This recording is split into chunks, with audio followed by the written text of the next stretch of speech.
హైదరాబాద్ లో కన్సల్టేషన్ మరియు 3,500 రూపాయల colour Doppler test Avis hospitals లో ఉచితంగా పొందండి. నమస్తే రమగారు. నమస్తే జయ. రమగారు, మనం ఏదైనా శుభకార్యాలు మంచి పనులు చేసేటప్పుడు అఖండ దీపాన్ని వెలిగిస్తాం కదండి. మరి దసరాలకు కూడా అఖండ దీపం పెట్టుకుంటారని విన్నా నేను. ఎట్లా పెట్టుకుంటారు ఏంటి? అఖండ దీపం ఈ 9 రోజులు ఉంచుకోవాలా? ఎట్లా, ఏ రోజు మొదలు పెట్టాలండి? ఉంచుకోవాలా అంటే నీ విధానాన్ని బట్టి జయ. మనం అంతే. శుభకార్యాలంటే ఏదైనా సత్యనారాయణ వ్రతం చేసినప్పుడు, గృహప్రవేశం చేసినప్పుడు వెంకటేశ్వర దీపారాధన అని అఖండం పెడతాం. రమగారు, పెళ్లికి కూడా, పెళ్లిళ్ళకి ముందు వెలిగించుకుంటాం కదా. పెళ్లిళ్ళల్లో కూడా చెప్తున్నా అదే. ఈ పెళ్లిళ్ళల్లో కూడా ముందే మనం ఇది పెడతాం కదా, గౌరీ పూజకి వాటికి ముందు మొత్తం వివాహ శుభకార్యం మొత్తం అంతా అయ్యే వరకు ఆ దీపం అలాగే ఉజ్వలంగా వెలుగుతూ ఉండాలి. దాన్ని చూసుకుంటూ ఉంటారు. అది కొందరి ఇళ్లలోనే ఉంటుంది, అన్ని చోట్ల ఉండదు. కానీ ఈ వెంకటేశ్వర దీపారాధన చేయటాలు ఇవన్నీ చాలా చోట్ల ఉంటాయి. ఇప్పుడు మనం గణేష్ నవరాత్రులు చేస్తాం కదా, అప్పుడు కూడా ముందుగానే పెట్టుకుంటాం. దీక్షలు పట్టినప్పుడు 9 రోజుల దీక్షగా మనం చేసుకునేటప్పుడు ఈ 9 రోజుల పాటు నిరంతరాయంగా వెలిగే ఒక దీపాన్ని అఖండ దీపము అంటారు.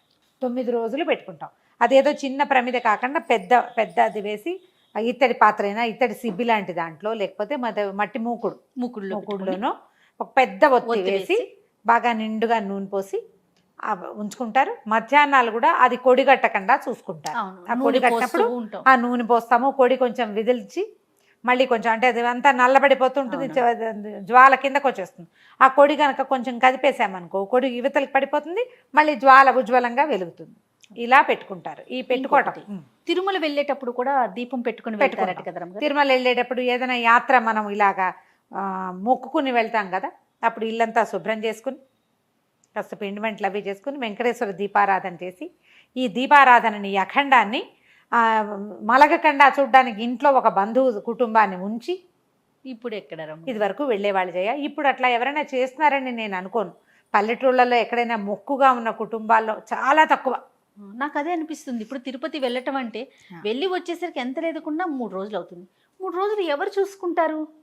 ఇది వరకు ఇది వరకు మీరు అన్నట్టు బంధువులు ఉంచుకునేవాళ్ళు. అట్లా వీళ్ళ ఇంట్లో వాళ్ళు చూసేవాళ్ళు, వాళ్ళ ఇంట్లో వీళ్ళు చూసేవాళ్ళు. అలా చేసేవాళ్ళం. ఈ చేసేటప్పుడు ఏంటంటే ఈ దీపారాధన చేసుకోవడం, మళ్ళీ తిరిగి వచ్చాక అప్పుడు మళ్ళీ అర్చన చేసుకుని ప్రసాదాలు పంచిపెట్టి బోళ్ళంత భోజనాలు పెట్టుకుని సమారాధన చేయటం ఎంత విశేషంగా చేసేవాళ్ళు.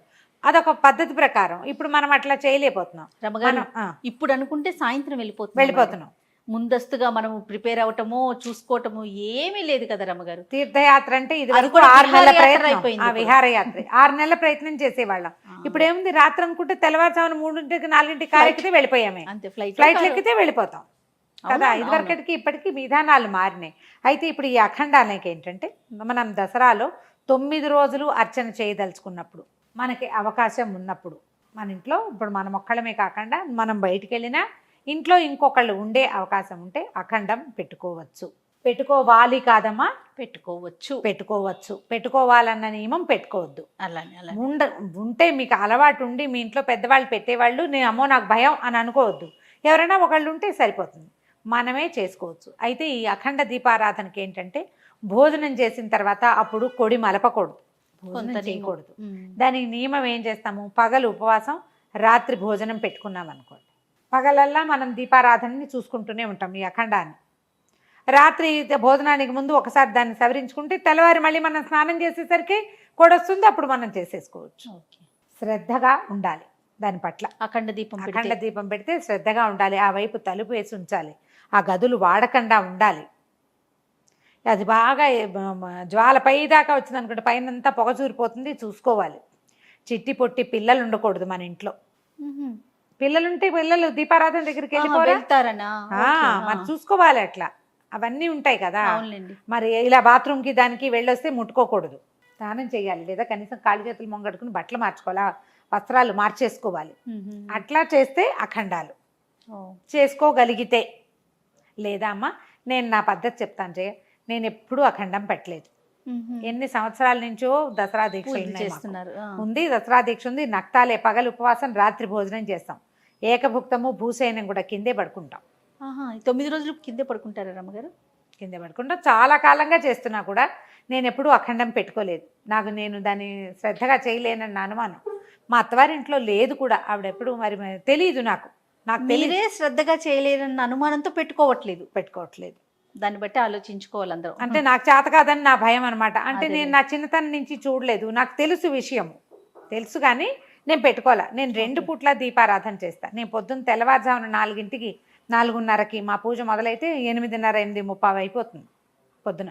ఇంతసేపు వెలగడానికి కొంచెం పెద్ద ప్రమిద పెడతాము, అది మధ్యాహ్నం దాకా ఇంచుమించుగా ఉంటుంది దీపారాధన. మళ్ళీ సాయంత్రం పెడతారు. సాయంకాలం మళ్ళీ 4:30 5 గంటలకు ఆయన జపం చేసుకుంటారు. తను జపం చేసుకున్న దీపారాధన చేయరు, నేను చేసుకుంటాను. స్నానం చేసి దీపారాధన చేసి అప్పుడు వంట చేసుకుంటూ సాయంకాలానికి నివేదనకి, సాయంత్రం పూజ నాది. మేము అలా పెట్టుకున్నాం, పొద్దున అయింది సాయంత్రం నాది అని. కుదరాలి కదా మరి. అంతేగా. నేను అర్చనలో నేను పాలు పంచుకోను, పగటి అర్చనలో నైవేద్యం తయారు చేయటం, నా శాస్త్రం స్తోత్రం చదువుకుంటాను. చివరికి వచ్చేసరికల్లా నైవేద్యం దగ్గరకు వచ్చేసరికల్లా అమ్మవారి దగ్గర కూర్చుంటాను తప్ప నేను అంతకంటే చేయటల్లా. అలాగే చేయగలుగుతాను. ఇప్పుడు మనమే అన్నీ చేయాలనుకో ఇంత సాంగంగా చేయలేము. మేమేం చేస్తామంటే మొత్తం వంట అంతా చేసేస్తాను నివేదనకి. ఏదో ఒక ప్రసాదం పులిహోర, ఈరోజు పులిహోర అంటే పులిహోర చేసి కూర్చునే పని కాదు. ఓకే. అన్నం పప్పు కూర చారు, మధ్యాహ్నం భోజనం పిల్లలు ఏం చేయాలో అది మొత్తం నివేదన అయిపోవాలి. మా అలవాటు అది. అదేలేండి. ఎలాగైనా చేసుకోవచ్చు.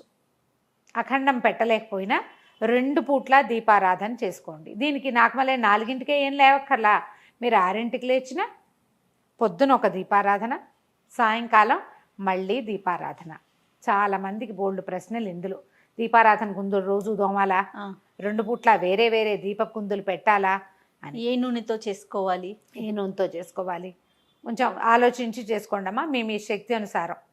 నెయ్యి చాలా మంచిది, ఆవు నెయ్యి అయితే చాలా శ్రేష్టం. తైలం కూడా పనికొస్తుంది, నువ్వుల నూనె, ఈ 2. తర్వాత 2 పూట్ల దీపారాధన కుంది మారిస్తే మంచిది.